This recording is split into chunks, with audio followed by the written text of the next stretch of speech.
Jail के अंदर study room होता है, वहाँ जाके आप आराम से पढ़ाई कर सकते हैं। लाइब्रेरी तो इतना अच्छा होता है कि उतना अच्छा इसे आपको नॉर्मल लाइब्रेरी नहीं मिलेगी। आप वहाँ से अंदर जाके पढ़ाई भी कर सकते हैं। इग्नू से आपको सर्टिफिकेट दे दिया जाएगा, आपका एग्जाम वगैरह भी होगा, आप वहाँ से पढ़ाई कर सकते हैं। सो जो आप बाहर में पढ़ाई नहीं किया मार काट करके अंदर जाएगा, लेकिन हाँ, हम उसमें पढ़ते हुए भी देखे हैं। जेल के अंदर हर एक कैदी को खुद ही काम करना होता है, क्योंकि अंदर सिपाही कम रहते हैं। मार धार करिएगा, खूब पिटा जाइएगा ना तो आके छोड़ा देंगे सब। अंदर शांति से रहना चाहिए। अंदर भी, जेल के अंदर भी ना ग्रुप होता है, वो उसके ग्रुप का है, वो उसके ग्रुप का है।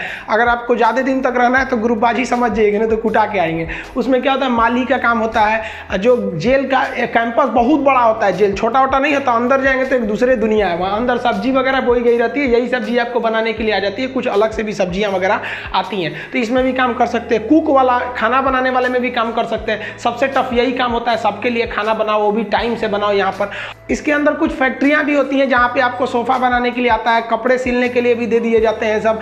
और जो होली में जो गुलाल लगाते हैं अबीर, वो भी इसके अंदर पीस के बनाना रहता है। कई सारे काम होते हैं, लेकिन ये जो काम वाला डिपार्टमेंट है ना, फैक्ट्री वाला डिपार्टमेंट, ये उसी को दिया जाएगा जिसको कोर्ट ने सजा सुना दिया है।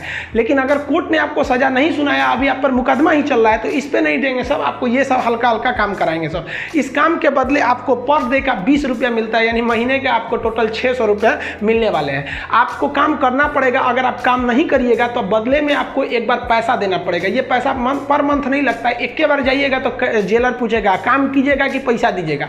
तो जो पैसा देते हैं उसे हाता कहा जाता है। अब ये जो हाता का अमाउंट होता है, ये डिपेंड करता है, अलग अलग जेल पे थोड़ा सा डिफरेंट होता है, लेकिन एक ही बार इस हाता को देना रहता है। लेकिन अगर आप काम करेंगे तो अच्छा रहता है। कोशिश करिएगा आप लोग, अगर बाय द वे गलती से चले, देखिए ऐसा नहीं है कि आप मर्डर करके जाइएगा, आपको कभी गलती से भी फंसाया जा सकता है। हम लोग को बड़का कहीं बम फोड़े थे लोग, हम लोग का भी क्या था भाई, स्टूडेंट्स की मांग कर रहे थे लोग, उठा कर डाल दिया उसमें, तो काम का आप कर सकते हैं उसमें। तो ये सब काम थोड़ा सा इजी रहता है। काम का मतलब फायदा क्या होता है कि आपको खाना अनलिमिटेड मिलेगा, आप जितना खाना चाहें खा सकते हैं। और खाने की थोड़ी सी कैटेगरी थोड़ी आपकी अच्छी कर दी जाती है।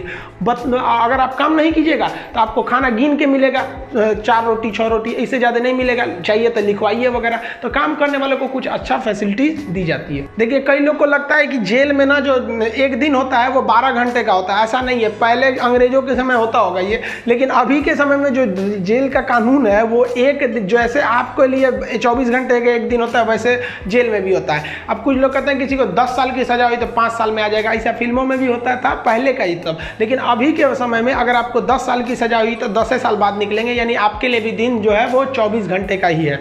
और दूसरा, कुछ लोग को लगता है कि उम्र कैद में आदमी 14 साल में छूट जाता है। देखिए उम्र कैद का मतलब होता है कि आपको जिंदगी भर जेल रहना, आजीवन कारावास रहना है। ये 14 साल की बात क्या है कि जज ने अगर आपको सुना दिया कि आपको उम्र कैद की सजा है, तो संविधान में लिखा गया है कि अनुच्छेद 72 के तहत तथा अनुच्छेद 161 के तहत, अनुच्छेद 72 के तहत राष्ट्रपति और 161 के तहत राज्यपाल आपकी सजा को माफ कर सकते हैं। तो ये जो 14 साल का थ्रेशोल्ड बनाया गया है कि राज्यपाल और राष्ट्रपति जो है ये उम्र कैद को 14 साल से पहले नहीं माफ कर सकते हैं। तो बहुत से ऐसे लोग होते हैं जो 14 साल जेल बिता देते हैं ना, तो ऐसा कहा जाता है कि 14 साल तक किसी को समाज से अलग कर दीजिएगा तो नॉर्मल व्यक्ति जो छोटा मोटा गुंडा है उसका बाकी सबसे संपर्क टूट जाता है, तो उसे माफ कर दिया जाता है। तो जनरली 14 साल में छूट जाते हैं। वो छूटते नहीं है, बल्कि राष्ट्रपति या राज्यपाल माफ कर देते हैं कि चलो यार गलती, बहुत बार तो अपराध आवेश में आके हो जाता है, लेकिन ऐसा नहीं है कि सबको छोड़ देता है। कुछ कुछ एकदम सातिर अपराधी होते हैं, उन्हें नहीं छोड़ा जाता है। तो ये 14 साल मिनिमम है कि आपको इतना रहना ही है, इसके बाद राष्ट्रपति या राज्यपाल माफ करेंगे तब समझिएगा। अब एक चीज देखेंगे कि जब जज जो होता है जब फांसी की सजा सुनाता है तो 2 चीजें इस पे ध्यान दीजिएगा। फांसी की सजा सुनाने के बाद वो स्याही को, कलम को तोड़ देता है। वो इस बात का संकेत है कि अब हम आपके ये जो फांसी की सजा सुना दिए हैं ना, हम जज होने के बावजूद भी अब इसमें कुछ बदलाव नहीं कर सकते, यानी ये कलम अब मेरी किसी काम की नहीं रहेगी, क्योंकि हम ये कलम रहने के बावजूद आपकी सजा में अब कुछ चेंजिंग नहीं कर सकते। इसलिए जज को बड़ा सोच समझ के फांसी की सजा सुनानी पड़ती है और तोड़ देता है। ये तोड़ने की प्रक्रिया एक संकेत है, ऐसा नहीं है कि उसमें तो दूसर कलम से नहीं लिख देगा, ये केवल एक दिखाने के लिए संकेत होता है। कैसे दुल्हा जाता है तो एक परछावना होता है उसका, वैसे एक तरह से समझिए। तो ये, और इस पे लिखा जाता है टू हैंग टिल डेथ, लटकाओ तब तक जब तक मर न जाए। क्योंकि इतिहास में एक बार घटना हुई थी, एक जज साहब ने फैसला सुना दिया था कि इस अपराधी को फांसी पर लटका दिया जाए। अब जब उसे लटकाया गया तो कहा जाता है कि वकील जो था वहां पे ऑब्जेक्शन कर दिया कि लटका दिए, अब हटा दीजिए, क्योंकि आपने ये कहा है कि लटकाया जाए तब तक जब तक ये मर न जाए। अब तो लटकाने का फैसला दिए थे, फांसी पर लटक गया, आप जल्दी उतारिए। इस तरह की एक कई सारे पहले के मिथ हैं। अब इसके 100% सत्य सत्यता की हम गारंटी नहीं लेते हैं, क्योंकि ऐसी कहानियां बहुत हैं। तो वो लिख देता है कि हैंग टिल डेथ, तब तक लटकाइए जब तक ससुरा मर नहीं जाता है। तो फांसी की जब सजा दी जाती है तो जल्लाद जब सजा दे देता है तो वहाँ एक मजिस्ट्रेट रहते हैं, एक डॉक्टर रहता है और जेल सुप्रिटेंडेंट रहता है। फांसी पे लटके ही रहिएगा, डॉक्टर चेक करेगा, ससुरा अभी बचा है, छोड़ दो, अभी 10 मिनट और छोड़ दो। तब तक डॉक्टर नहीं कह देता, जब तक कि मर नहीं गए तब तक आपको लटकैले रह जाएगा। फांसी जो है वो अक्सर मॉर्निंग में ही दी जाती है, क्योंकि जेल प्रशासन के ऊपर सबसे बड़ी जिम्मेदारी फांसी की होती है। वो सुबह सुबह इसे निपटा देना चाहता है, और सुबह के समय जनता मीडिया भी उतने ज़्यादा एक्टिव नहीं होती है। खैर ये सेकेंडरी वजह होता है।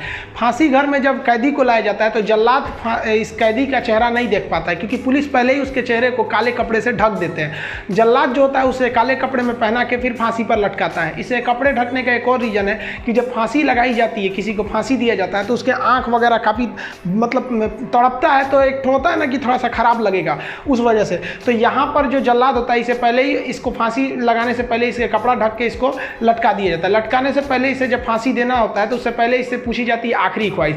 यहाँ वो अपने पसंद का खाना खाने को कह सकता है, अपने रिश्तेदारों से मिल सकता है, या कोई धार्मिक ग्रंथ कह सकता है कि हम उसको पढ़ना चाहते हैं। इससे ज़्यादा उसकी कोई ख्वाहिश नहीं पूरी की जाएगी। ऐसा नहीं कहेगा कि हमको मर्सिडीज में घुमा दीजिए, ये मरने वाला होता है, इसकी ख्वाहिश क्या बची रहती है। इन सबको तो अपने तबीयत खराब हो जाता है। जब इसके कपड़े में जल्लाद जब फांसी देने जाता है तो इसके कान में कहता है कि मुझे तुम माफ़ करना, मतलब ये हमारी ये तो मजबूरी थी, भगवान के लिए मुझे माफ़ कर दो, या अल्लाह के लिए मुझे माफ़ कर दो, तुम्हें अपने भगवान का वास्ता, जिस धर्म का ये अपराधी है। क्योंकि भाई इसमें कैद ये जो जल्लाद का, इसका क्या दिक्कत है, इसको तो जज ने जो आदेश दिया वो इसको पालन करना है। फांसी के बाद इसके जो बॉडी होती है वो पोस्टमार्टम के लिए भेज दिया जाता है, फिर घर वालों को दे दिया जाता है। आप जिस धर्म के हैं उस धर्म के हिसाब से इनका अंतिम संस्कार आप कर लीजिए। आई होप आप जेल मेनू समझ गए होंगे। नेक्स्ट वीडियो में बता देंगे कि फर्जी FIR से कैसे बचा जा सकता है। मिलेंगे नेक्स्ट वीडियो में, तब तक के लिए जय हिंद।